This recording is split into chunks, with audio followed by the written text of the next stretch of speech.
So hi everyone, welcome back to the channel. I hope आप सभी अच्छे होंगे। सो फ्रेंड्स, आज की इस वीडियो में हम लोग एक बहुत ही इंपॉर्टेंट टॉपिक को स्टार्ट करने जा रहे हैं। बेसिकली ये है हमारा शिक्षा व शिक्षण। एंड इस टॉपिक के अंतर्गत हम लोग आपके सिलेबस में जो कुछ भी मेंशन्ड है ना, उसको कवर करने की कोशिश करेंगे। तो सबसे पहले हम लोग देखते हैं अभिक्षमता एवं अभिवृत्ति। ठीक है, एप्टीट्यूड एंड एटीट्यूड। तो ये जो है ना, ये आपके ऑफिशियल सिलेबस में मेंशन्ड है। अगर आपने सिलेबस वाली वीडियो नहीं देखी है तो आप देख सकते हो।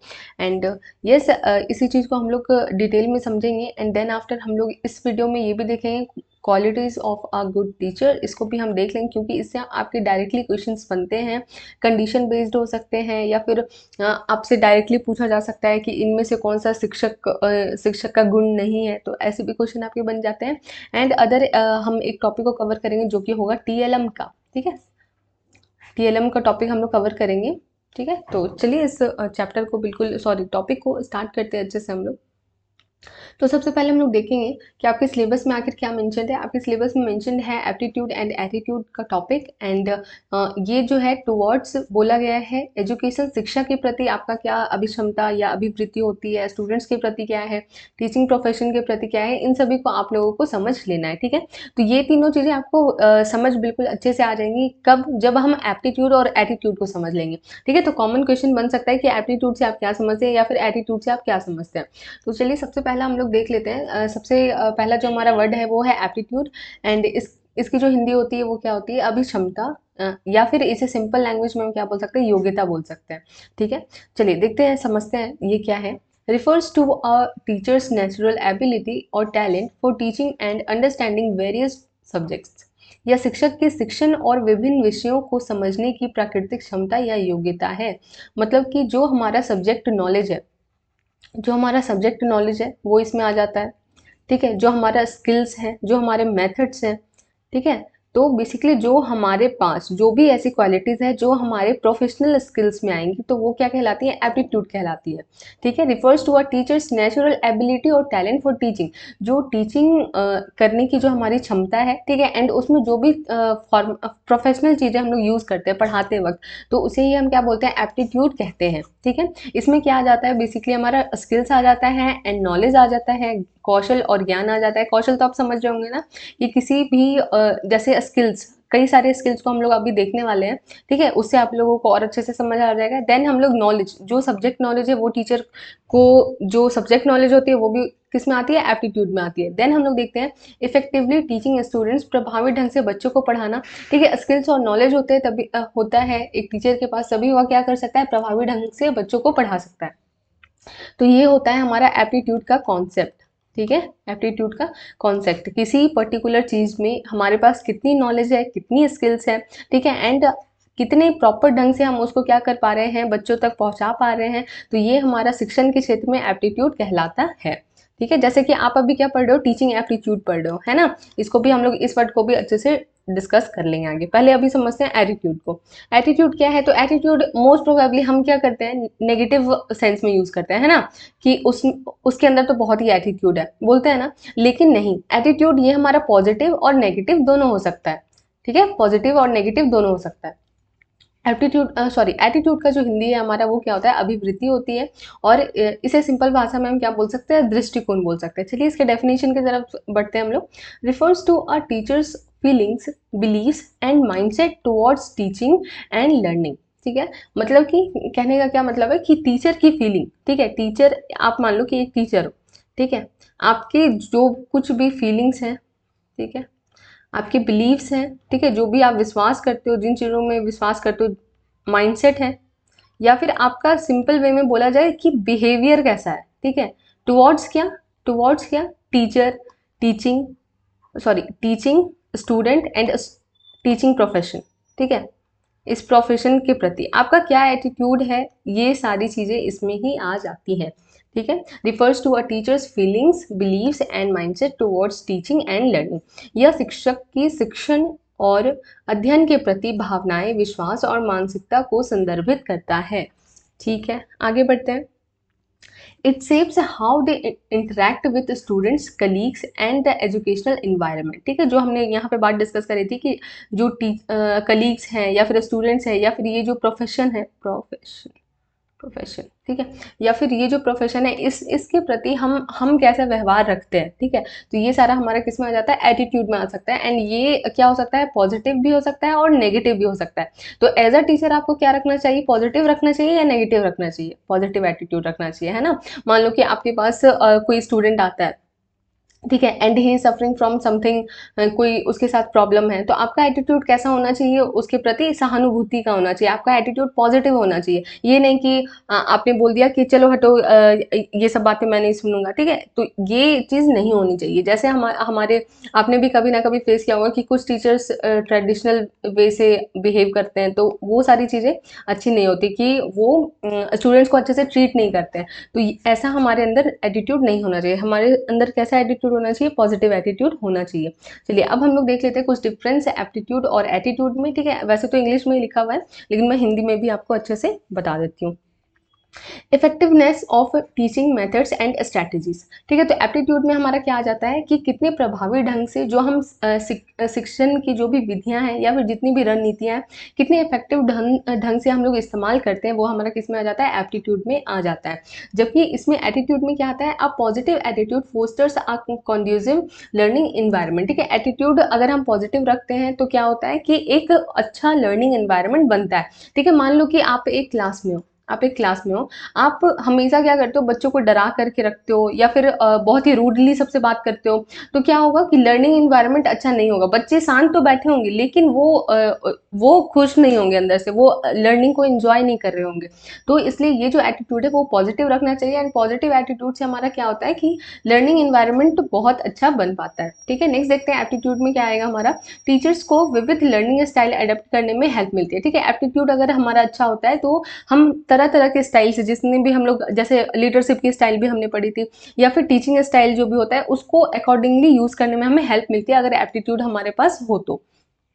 अब देखते हैं encourages students to participate and engage. Attitude में क्या होता है कि स्टूडेंट्स को ज़्यादा से ज़्यादा पार्टिसिपेट और इंगेज करने में क्या मिलती है, हेल्प मिलती है अगर हम अपना पॉजिटिव एटीट्यूड रखते हैं तो, ठीक है। अब आपने बच्चों को डरा कर रखा है, ठीक है, कि अगर इसका आंसर तुम सही नहीं बताओगे तो तुम्हें मार पड़ेगी, ठीक है, या फिर आप बहुत ज़्यादा इंसल्ट कर देते हो बच्चों की, तो ये सारी चीज़ें क्या है, गलत है। अगर आप ऐसी चीज़ें करोगे तो क्या होगा कि स्टूडेंट फिर से मतलब कि ओपननेस फील नहीं करेगा और अच्छे से आंसर नहीं कर पाएगा, वो सीख नहीं पाएगा अच्छे से।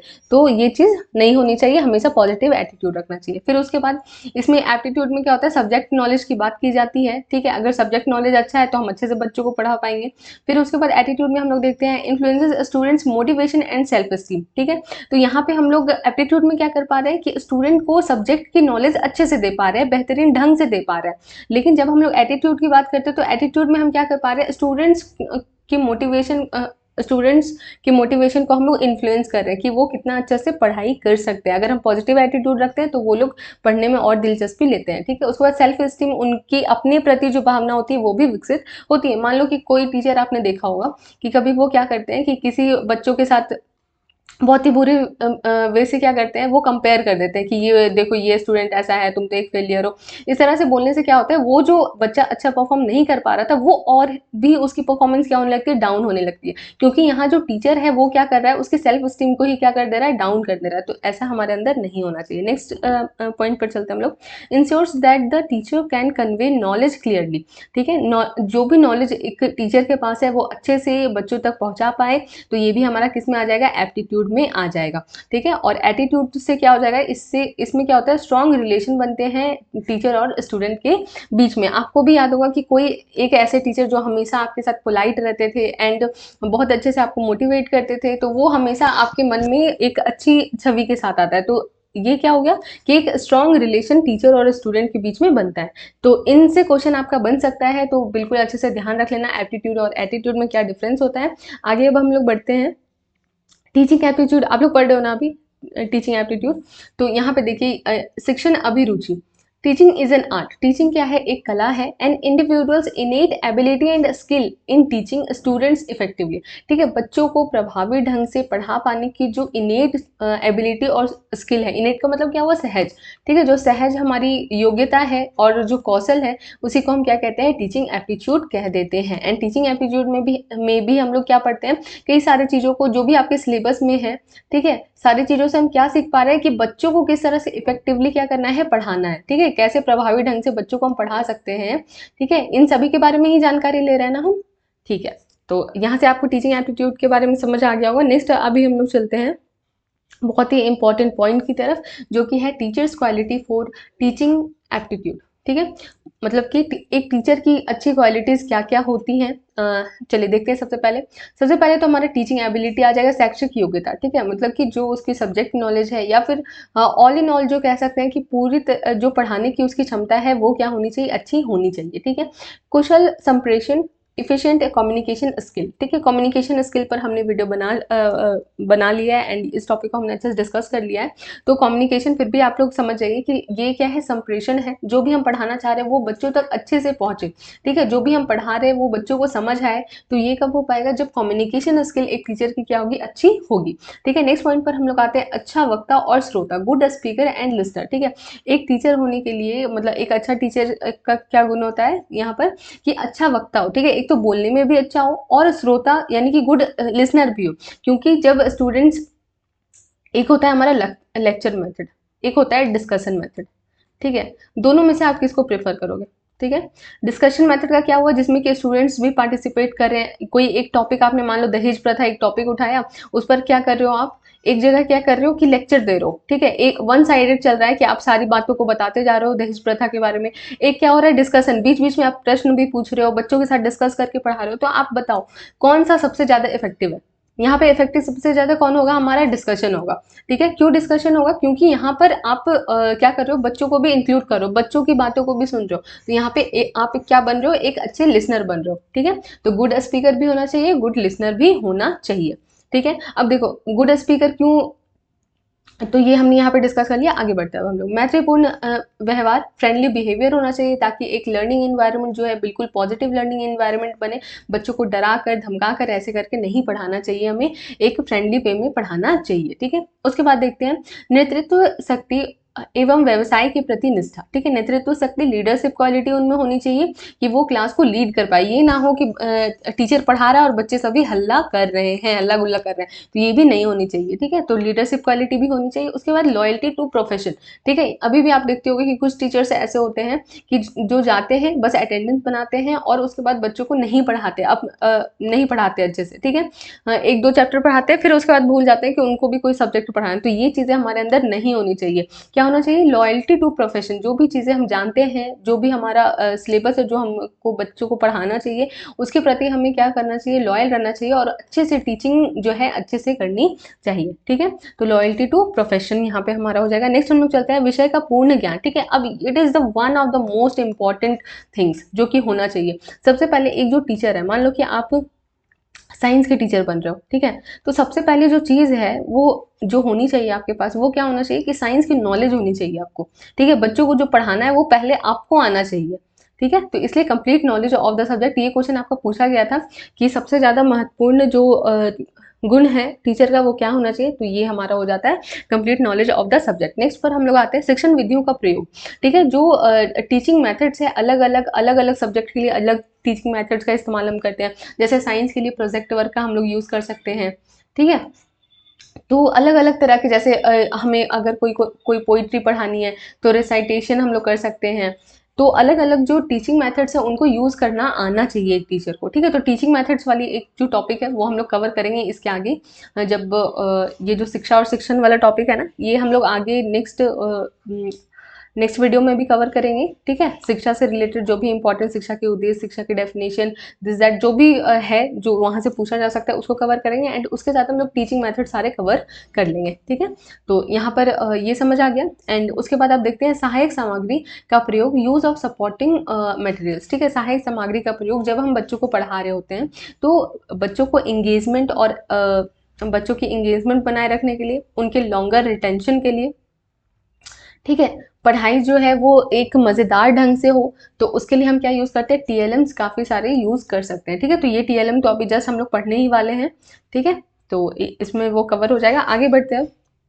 मनोविज्ञान का ज्ञान, चाइल्ड साइकोलॉजी। अब चाइल्ड साइकोलॉजी क्या होती है? साइकोलॉजी का मतलब क्या होता है कि मानसिक रूप से हमारे मन के अंदर क्या चल रहा है उसको समझ पाना, या फिर ह्यूमन साइकोलॉजी क्या होती है, चाइल्ड साइकोलॉजी क्या होती है, इसको ये पता होना। ये कहा इसमें पता है क्या बात कही जाती है? इसमें कहा जाता है कि एक टीचर को ना बच्चे को देख करके समझ आ जाना चाहिए कि उसके मन में क्या चल रहा है या फिर वो किस परेशानी से गुजर रहा है। ठीक है, तो मनोविज्ञान का ज्ञान होना चाहिए कि बच्चे किस तरह से एक स्टेज में बिहेव करते हैं। जैसे मान लो आपने देखा होगा कि कुछ बच्चे एडोलसेंस में जब होते हैं, ठीक है, टीनेजर होते हैं जब, ठीक है, मोस्टली ये 9th-10th के बच्चे, ठीक है, तो मान लो कि उन्होंने कोई किसी तरह की शरारत कर दी, तो आप एज अ टीचर क्या करोगे, सबसे पहले समझोगे इस बात को कि ये उनकी ऐसी एज है जिस टाइम उनके साथ ये ऐसा कुछ, मतलब कि इस टाइम क्या होता है कि वो लोग इसी भावना से गुजर रहे होते हैं कि जो भी टीनेजर की क्वालिटीज़ हैं, अगर आपको ये बातें पता होंगी, ठीक है, तो आप क्या कर पाओगे, चीज़ों को अच्छे से डील कर पाओगे। जो भी उनके लिए जो भी कंप्लेन आ पा रही है, आप उनको अच्छे से समझाओगे, क्योंकि आप ये बात सबसे पहले समझ रहे हो कि इस एज में क्या होता है, ऐसा होता है, ये बच्चों की साइकोलॉजी इस टाइम पर ऐसी होती है। तो इसलिए हमें ये जो चाइल्ड साइकोलॉजी है, इसका भी ज्ञान होना चाहिए। ठीक है, जब आप लोग करोगे ना, बीएड करोगे, तो एक अलग से आपका पेपर चाइल्ड साइकोलॉजी का ही रहता है।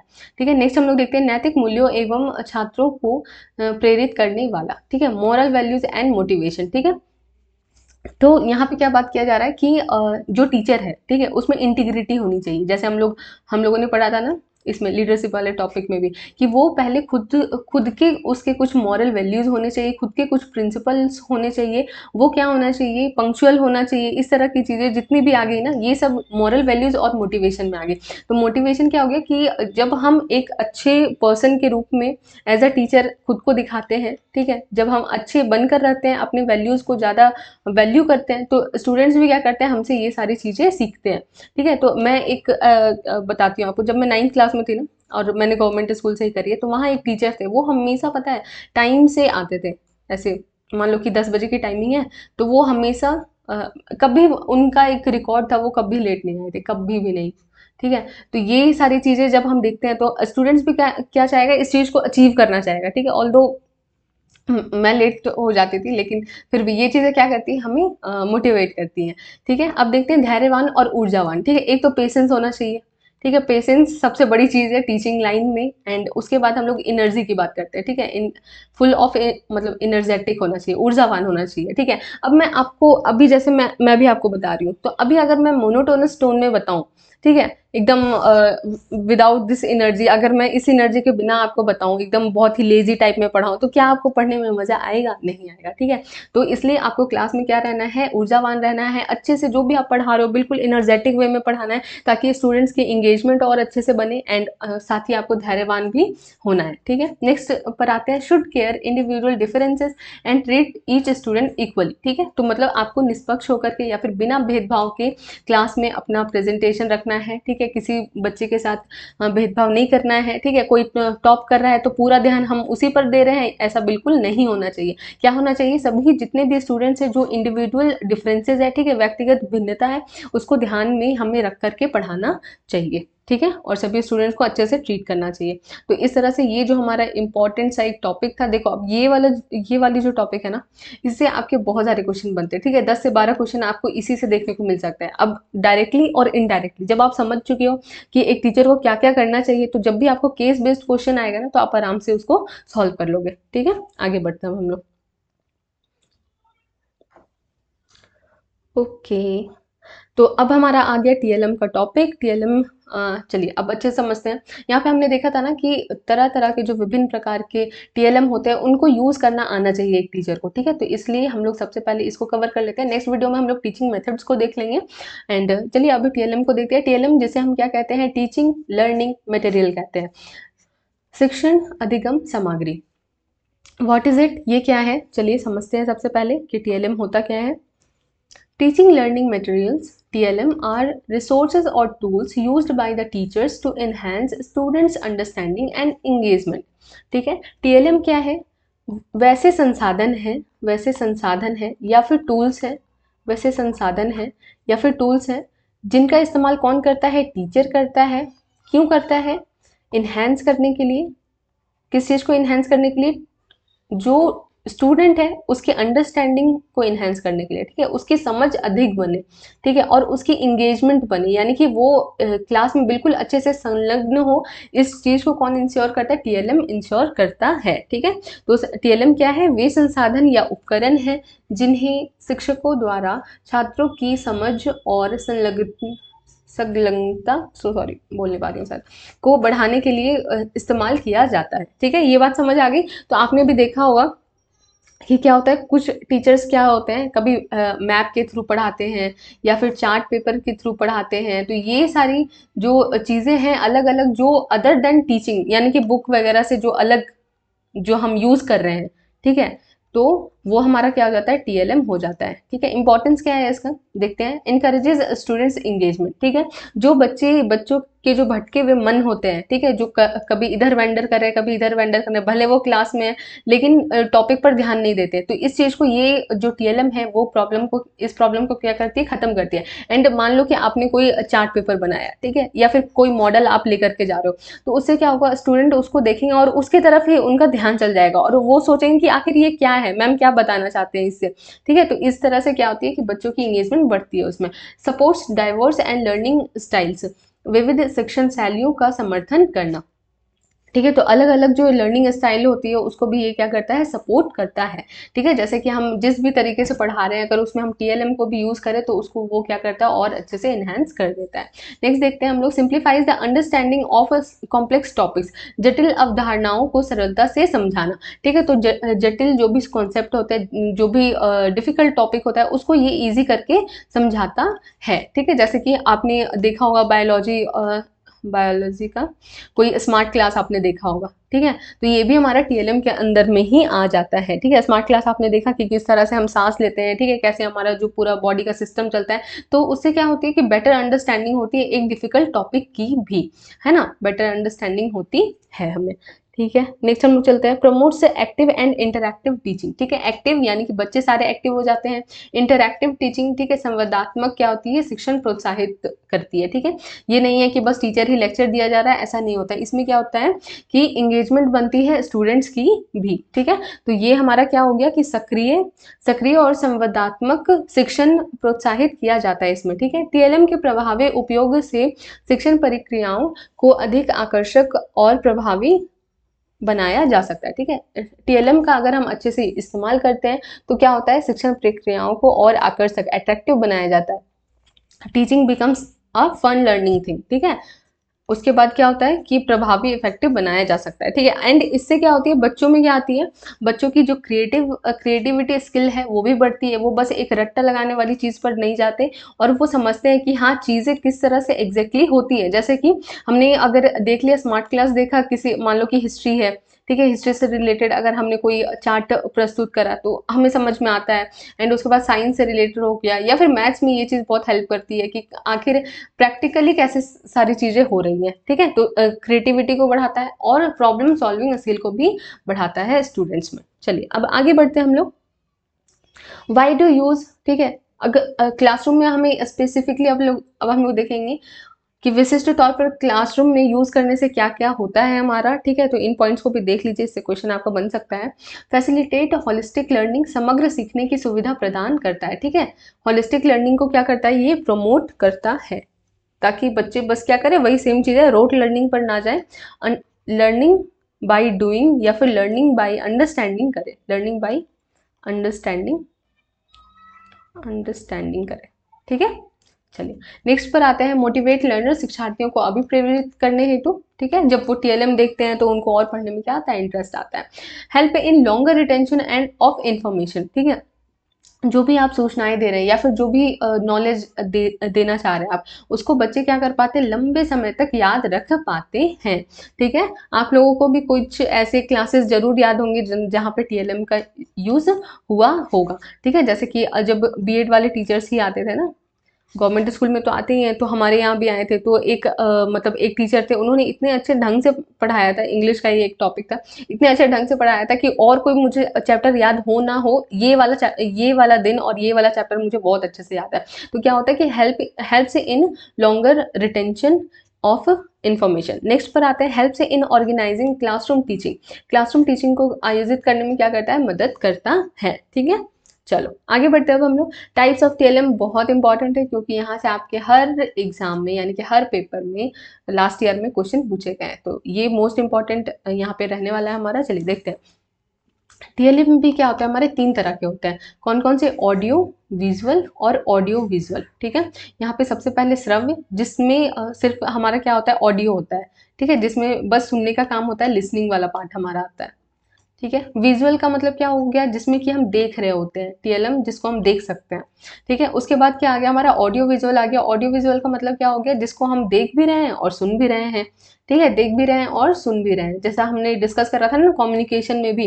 तो ऑडियो विजुअल एड्स, जैसा कि आप लोग अभी देख भी रहे हो और सुन भी रहे हो, तो यहाँ पे श्रव्य दृश्य सामग्री भी होती है। चलिए अब इन दोनों को हम लोग क्या करेंगे, ये वाला और ऑडियो विजुअल एड्स को यहाँ पे देख लेते हैं, क्योंकि फिर विजुअल के और भी क्या होते हैं, पार्ट्स होते हैं। ठीक है, तो सबसे पहले ऑडियो की तरफ चलते हैं। इसके कुछ एग्जांपल्स हो गए जिनको आपको याद रखना है। पॉडकास्ट हो गया एंड उसके बाद रेडियो हो गया, लिंगवा फोन हो गया, ग्रामोफोन हो गया। लिंगवा फोन एक तरह का क्या होता है, डिवाइस है, जिससे कि बच्चों को लैंग्वेज सीखने में क्या मिलती है, मदद मिलती है। ठीक है, ग्रामोफोन भी ऑडियो रिलेटेड इंस्ट्रूमेंट है। उसके बाद रेडियो हो गया और पॉडकास्ट। जब इन सभी की मदद से हम क्या करते हैं, बच्चों को पढ़ा रहे होते हैं, तो ये सारा किस में आ जाता है, ऑडियो टीएलएम में आ जाता है। नेक्स्ट हम लोग देखते हैं ऑडियो विजुअल एड, यानी कि बच्चे इसमें देखेंगे भी और सुनेंगे भी। तो इसमें सबसे पहले हमारा कंप्यूटर आ गया। ठीक है, कंप्यूटर में बच्चों को कुछ पढ़ाना, तो कोई वीडियो के थ्रू जब हम उन लोगों को पढ़ा रहे हैं तो ऑडियो विजुअल दोनों हो गया। फिर फिल्म, कोई मूवी दिखा रहे हैं, वीडियो डिस्क है, वो भी इसका एग्जांपल हो गया। और इसका सबसे बेस्ट एग्जांपल है स्मार्ट क्लासेस। ठीक है, जिसमें कि ऑडियो विजुअल सब तरह से क्या किया जाता है, बच्चों को पढ़ाया जाता है। एक आपका प्रोजेक्टर से भी सॉरी, तो यहाँ पे जिसमें वॉइस भी चल रहा हो, ठीक है, वॉइस भी हो और क्या हो, वीडियो भी हो। ठीक है, तो इन दोनों के संगम से जो भी टीएलएम बनेगा हमारा, वो क्या कहलाता है, ऑडियो विजुअल टीएलएम कहलाता है। ठीक है, अब हम लोग चलते हैं विजुअल को देखते हैं। विजुअल थोड़ा सा मैं इरेज कर देती हूँ, बहुत ज़्यादा भर गया ये। ठीक है, अब ये बहुत ज़्यादा इंपॉर्टेंट है, इसके सभी टाइप्स आप लोग याद रखोगे और इनके एग्जाम्पल्स भी याद रखोगे। ठीक है, चलो देखते हैं। विजुअल में सबसे पहले हमारा क्या आ गया, प्रिंटेड आ गया। ठीक है, जिसको हम सिर्फ देख सकते हैं, इसमें हमारा ऑडियो नहीं आएगा, बस देखने वाला पार्ट आएगा। ठीक है, तो प्रिंटेड जो भी मुद्रित चीजें हैं वो इसमें आ जाएंगी। फिर उसके बाद प्रोजेक्टेड यानी प्रक्षेपित, और नॉन प्रोजेक्टेड यानी अप्रक्षेपित। चलिए अब समझते हैं कि ये दोनों क्या होती हैं। ठीक है, ओके। विजुअल में प्रिंट, सबसे पहले प्रिंट की तरफ चलते हैं। ठीक है, जो मुद्रित हो, जैसे बुक्स आ गए, क्लास नोट्स आ गए, डॉक्यूमेंट आ गया, फिर मैगजीन आ गया, या फिर न्यूज़पेपर आ गया। ठीक है, तो अदर देन जो हम स्टडी, जैसे कि मान लो ज्योग्राफी की बुक है, तो ये ज्योग्राफी की जो बुक है ना, उसको हम मेनली टीएलएम में नहीं रख सकते। ठीक है, क्योंकि ये मेन चीज़ है जिससे कि हम पढ़ा रहे हैं। लेकिन अदर देन दैट अगर कोई और हम बुक यूज कर रहे हैं, ठीक है, तो वो सब हमारा टीएलएम में आ जाएगा। बाकी प्रिंटेड मीडिया में क्या क्या आ जाता है, हमारा बुक्स आ गया, क्लास नोट्स आ गए।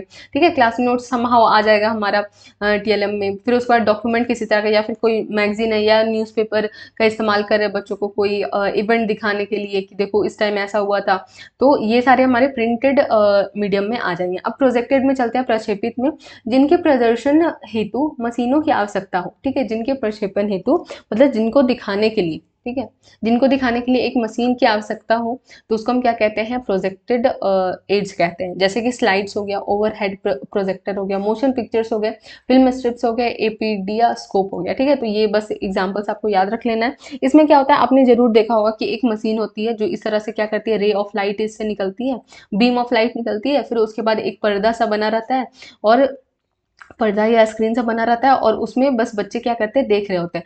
तो यहाँ पर क्या हो रहा है, सबसे पहली चीज तो बस विजन का कार्य हो रहा है। ठीक है, विजन दृश्य सामग्री में हमारा आ गया। एंड दूसरी चीज क्या हो रही है कि मशीन का उपयोग हो रहा है इस चीज को दिखाने के लिए। तो जब मशीन का उपयोग हो तो वो प्रक्षेपित या फिर प्रोजेक्टेड में आ जाती है। तो इसके सभी एग्जांपल्स आप लोग जरूर से जरूर याद रखोगे। ये वाला जो है ना वो पूछा गया था। ठीक है, ओवर हेड प्रोजेक्टर के बारे में पूछा गया था। जैसे कोई स्लाइड्स है वो भी इसमें आ जाएगा, मोशन पिक्चर ये भी इसमें आ जाएगा। तो प्रोजेक्टेड, आई होप आपको यहाँ तक क्लियर हो गया हो। अब नॉन प्रोजेक्टेड की तरफ चलते हैं। तो अप्रक्षेपित, इसका मतलब क्या होता है, जिनके प्रदर्शन हेतु मशीनों की जरूरत ना हो, जब मशीनों का इस्तेमाल हम लोग नहीं कर रहे हैं एंड वो देखने वाली जो चीज़ें हैं सभी क्या हो जाएंगी, इसमें आ जाएंगी। जैसे चार्ट्स, ठीक है, कोई चार्ट पेपर पे हम लोग कोई बना करके लेकर जाते हैं, ठीक है, तो चार्ट पेपर इसमें आ जाएगा। कोई पोस्टर हो गया वो भी इसमें आ जाएगा। मैप जो है वो भी इसमें आ जाएगा, क्योंकि मैप को दिखाने के लिए हमें कोई मशीन की तो ज़रूरत नहीं है, ठीक है, वो विदाउट मशीन देखने वाला क्या है, टीएलएम है, तो मैप्स इसमें आ जाएगा। फिर उसके बाद ग्राफ भी हो गया, इसमें ही आ जाएगा। ब्लैक बोर्ड है वो भी इसमें आ जाएगा। फिर उसके बाद व्हाइट बोर्ड है, ये भी इसमें आ जाएगा। देन उसके बाद ग्लोब, बच्चों को जब हम ज्योग्राफी पढ़ाते हैं, हिस्ट्री पढ़ाते हैं, तो ग्लोब का यूज़ किया जाता है। एंड कोई मॉडल जब हम बना करके लेकर जा रहे हैं तो वो भी किस में आ जाएगा, नॉन प्रोजेक्टेड में आ जाएगा, ठीक है। तो ये सारे जो एग्जाम्पल्स हैं आपको अभी के अभी याद करने हैं। इस वीडियो को पॉज करिए एंड अभी के अभी आप लोग याद कर लीजिए, ठीक है। तो क्योंकि ये बहुत ज़्यादा इंपॉर्टेंट है एंड क्वालिटीज ऑफ टीचर उसको भी आप लोग ध्यान में रखोगे। ऑल्दो मैंने कोशिश करी कि आपको इस वीडियो में ही सारी चीज़ें याद हो जाए, यानी कि एज अ टीचर आपको क्या रहना है, हर टाइम पॉजिटिव माइंडसेट अपना रखना है, ठीक है। तो चलिए इसी के साथ ये जो हमारा प्यारा सा टॉपिक था वो कंप्लीट हो गया। नेक्स्ट जो क्लास होगी ना आपकी, उसमें हम लोग शिक्षा के बारे में बहुत ही और डिटेल में डिस्कस कर लेंगे। एंड साथ ही में जो टीचिंग मेथड्स हैं उनको भी हम लोग डिस्कस कर लेंगे। एंड बहुत ही जल्द हम लोग टीचिंग एप्टीट्यूड का जो सिलेबस है पूरा कंप्लीट कर रहे होंगे। साथ में एमसीक्यूज़ की जो क्लास है आपकी वो 8 बजे एवरी डे हम लोग कर रहे हैं, तो उसको भी ज़रूर से आप लोग ज्वाइन करना, ठीक है। तो चलिए इस वीडियो को यहीं पर एंड करते हैं। Bye bye, take care.